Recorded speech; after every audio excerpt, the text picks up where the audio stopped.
राधे राधे। आप सभी का स्वागत है हमारे इच्छा जहान चैनल पर।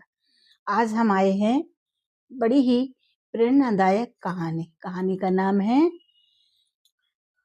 कर्म का खेल। कि हमारे कर्म का खेल कैसे हमारे सामने आता है, तो कहानी को पूरा सुनना। एक दिन एक अमीर आदमी भगवान शिव के दर्शन करने के लिए मंदिर में गया। इस अमीर आदमी ने बहुत ही महंगे जूते पहन रखे थे और उसने ऐसा भी सुना था कि इस मंदिर में अक्सर चोरी होती रहती है। इस वजह से उसका मन नहीं हुआ कि वह अपने कीमती जूते छोड़कर चला जाए। जूते पहनकर वह मंदिर में नहीं गया। जूते पहनकर वह मंदिर में नहीं जा सकता था और उसे ऐसे ही बाहर छोड़कर वह जाना नहीं चाहता था। बड़ी दुविधा वाली बात थी। अब वह करे तो क्या करे। वह बड़ी दुविधा में पड़ गया था। थोड़ी देर सोचने के बाद उस अमीर आदमी ने मंदिर के बाहर बैठे एक भिखारी से बात की। अमीर आदमी ने उस भिखारी को अपने जूते संभालने के लिए दे दिए। भिखारी भी उसके जूते संभालने के लिए राजी हो गया।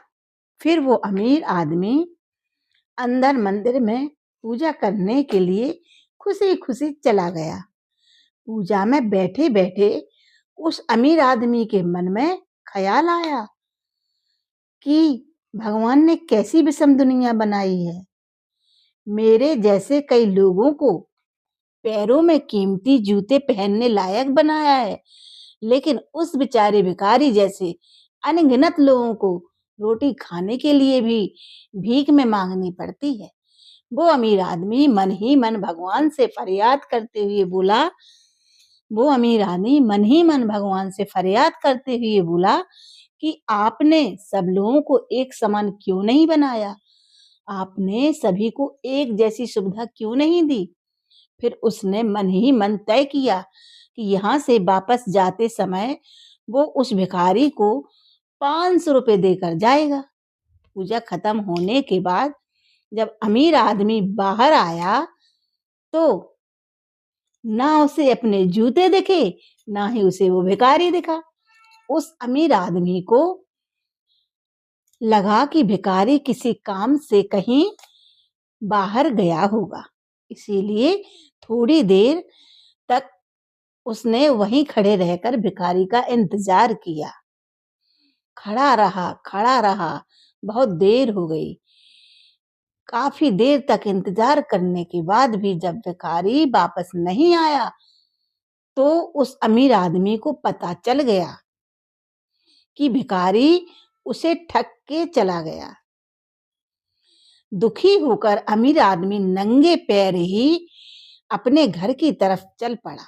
रास्ते में उस अमीर आदमी ने देखा कि फुटपाथ पर एक जूते चप्पल बेचने वाला बैठा है।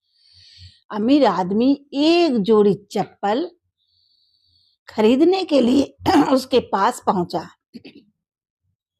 वहां पहुंचते ही उस अमीर आदमी की नजर उसके जूते पर पड़ी।